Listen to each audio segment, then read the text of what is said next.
আজি সমগ্ৰ ভাৰতবৰ্ষত কৰি অহাৰ দৰে আমিও আজি বৰপেটা জিলাৰ নাগৰিক সুৰক্ষা মঞ্চৰ তৰফৰ পৰা বৰপেটা জিলাৰ সমূহ নাগৰিকে ওলাই আহি আমি ত্ৰিৰংগ যাত্ৰা কৰিলোঁ আৰু আজি সফল সামৰণিত আমি এইখিনিয়ে ক'ব বিচাৰোঁ যে আচলতে মানুহৰ অন্তৰত ভাৰতীয় সৈন্য আছে আৰু সৈন্য বাহিনীৰ কাৰণে আমি হয়তো সুন্দৰকৈ আমি বসবাস কৰিব পাৰিছোঁ, আমাৰ সা সম্পত্তি ৰক্ষা পৰিছে আৰু দেশখন ৰক্ষা পৰি আছে সৈন্য বাহিনীৰ হাততে। তেওঁলোকৰ চেষ্টা তেওঁলোকৰ অহৰহ পৰিশ্ৰমৰ বাবে আজি ভাৰতবৰ্ষ সুৰক্ষিত আৰু আমি দুগুণ উৎসাহেৰে ক'ব বিচাৰোঁ যে শত্ৰু ৰাষ্ট্ৰৰ সন্মুখ সমৰত নোৱাৰি তেওঁলোকে আমাক যি উগ্ৰপন্থী লগাই দিয়ে, অগ্ৰপন্থীৰ পিছেৰে আমাক ভাৰতবৰ্ষখনক ক্ষতিসাধন কৰিব বিচাৰে বা অনিষ্ট কৰিব বিচাৰে, সেয়া ভাৰতীয় সৈন্যই কেতিয়াও সফল হ'ব দিয়া নাই।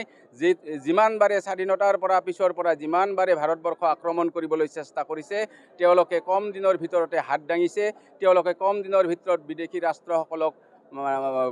মানে ৰাষ্ট্ৰই ঘূৰি ফুৰে যে আমাক শান্তি লাগে, আমাৰ শান্তি চুক্তি লাগে, আমাক চিজ ফায়াৰ লাগে, ঠিক এনেকুৱাকৈ ঘূৰি ফুৰে আৰু ঠিক এইবাৰো তাৰ ব্যতিক্ৰম নহয়। আমি জানো যে পাকিস্তানত এতিয়া ভাৰতৰ লগত যুদ্ধ কৰিবলৈ 3 দিনৰো তেওঁলোকৰ গোলা বাৰুদ নাই আৰু সেইকাৰণে তেওঁলোকৰ প্ৰধানমন্ত্ৰীয়ে বাৰে বাৰে চিঞৰি থকা শুনিছে নিশ্চয়। গতিকে আমাৰ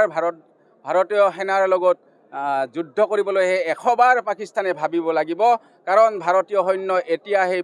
পূৰ্বতকৈ বহুগুণে ওপৰত, কাৰণ তেওঁলোকৰ অস্ত্ৰ শস্ত্ৰ সা সৰঞ্জাম ড্ৰেছ পাতিকে ধৰি সকলোখিনি এতিয়া বহুখিনি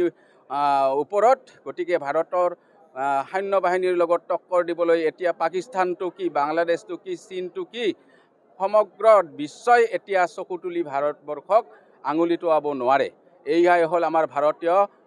সৈন্য বাহিনীৰ পৰাক্ৰম আৰু বীৰত্ব। কাৰণ ভাৰতীয় বায়ুসেনাই হওক, স্থলসেনাই হওক বা এই জলসেনাই হওক, কেতিয়াও পিছ হুহুকি অহা নাই। তেওঁলোকৰ যি আজি পাকিস্তানত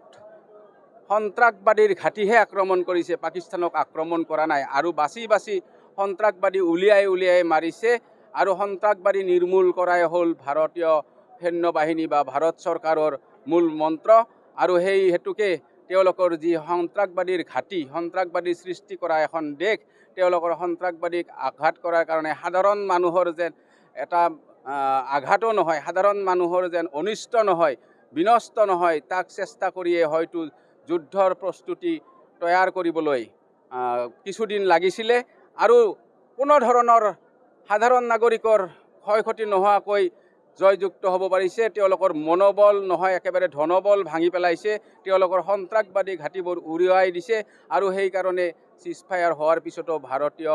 আমাৰ সৈন্য বাহিনীয়ে কৈছে, এতিয়াৰ পৰা আমাৰ ভাৰত চৰকাৰে কৈছে, এতিয়াৰ পৰা যদি আমাৰ ভাৰতত সৈন্য বাহিনীৰ আক্ৰমণ কৰিবলৈ উগ্ৰপন্থী পঠিয়াই বা চকু টোৱাই আমাৰ পিনে, তেতিয়াহ'লে আমি কিন্তু যুদ্ধ বুলি ঘোষণা কৰিম আৰু তেতিয়াহ'লে আমাৰ সামৰিক বাহিনীক পাৰ্মিশ্যন নালাগে, কোনো ধৰণৰ পাৰ্মিশ্যন নালাগে, নিজেই তেওঁলোকে যুদ্ধত অৱতীৰ্ণ হ'বলৈ সক্ষম হ'ব পাৰিব।